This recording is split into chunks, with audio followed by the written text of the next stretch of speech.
Hi நண்பா, இந்த ஒரு வீடியோவுக்குள்ள 2026ஆம் ஆண்டு டிவிகே கட்சி தலைவர் விஜய் அவர்கள் முதல்வர் ஆவது உறுதியாகிருக்குது. தற்போது அதற்கான காரணம் என்ன அப்படின்றதுக்கான ஒரு அறிவிப்பும் பாத்தீங்கன்னா வெளியாகிருக்குது. கரூர் பிரச்சனைக்கு பிறகு டிவிகே கட்சி அவ்வளவுதான் முடிஞ்சு அப்படின்னு சொல்லிட்டு இருந்த நிலையில தற்பொழுது முதல்வர் ஆவது உறுதியாகிருக்குது. என்ன ரீசன் அப்படின்றத பாக்குறதுக்கு முன்னாடி 2026ஆம் ஆண்டு உங்களுடைய ஆதரவு யாருக்கு அப்படின்றத மறக்காம கமெண்ட் பண்ணுங்க. எந்த கட்சிக்கு அதிகமான கமெண்ட்ஸ் வருது அப்படின்றத பார்க்கலாம். ஓகேன்பா, வாங்க இன்னைக்கான வீடியோக்குள்ள போகலாம்.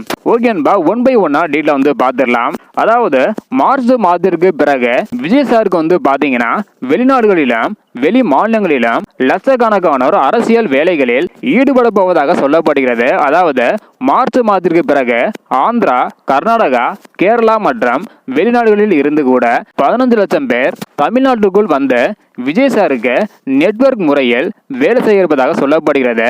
அது மட்டும் இல்லாம டிசம்பர் மாதத்திற்கு பிறகு விஜய் சாருக்கான கெட்ட காலம் முடிவடையும் எனவும் ஜனவரி 21ஆம் தேதிக்கு முன்பு அவர் அடுத்த முதல்வர் வேட்பாளர் என உறுதி செய்யப்படும் நிலை உருவாகும் எனவும் சொல்லப்படுகிறது.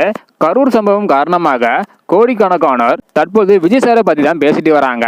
உலக அளவுல ஃபேமஸ் ஆயிட்டாங்க.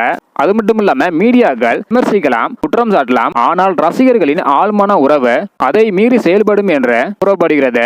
அதாவது இனிவரும் மாதங்களில் விஜய் சாரோட அடுத்தடுத்த நகர்வுகள் அரசியலில் கவனிக்கத்தக்கதாக இருக்கும் என கூறப்படுகிறது. இதனால அரசியல்களில் பெரும் பரபரப்பு பாத்தீங்கன்னா ஏற்பட போகுது. ஸோ டிசம்பர் மாதத்திற்கு பிறகு விஜய் சாருக்கு நல்ல காலம் பிறக்கும் எனவும், அது மட்டும் இல்லாம 15 லட்சம் பேர் பாத்தீங்கன்னா விஜய் சாருக்காக நெட்வொர்க் மூலம் வேலை செய்ய உறுதியாக இருப்பதாக சொல்லப்படுகிறது. ஸோ இந்த ஒரு காரணத்தினால கண்டிப்பாக 2026ல மிகப்பெரிய மாற்றங்கள் ஏற்பட அதிகமான சான்ஸ் இருக்குது. ஸோ இதை பத்தி உங்களுடைய கருத்து என்ன? 26ல விஜய் சார் முதல்வராக வர வாய்ப்பு இருக்கா இல்ல அப்படின்றக்கான உங்களுடைய கருத்தை மறக்காம கமெண்ட் பண்ணுங்க. இந்த வீடியோ பாத்தீங்கன்னா மறக்காம எல்லாருக்குமே ஷேர் பண்ணுங்க. ஓகே அன்பா, தேங்க்யூ.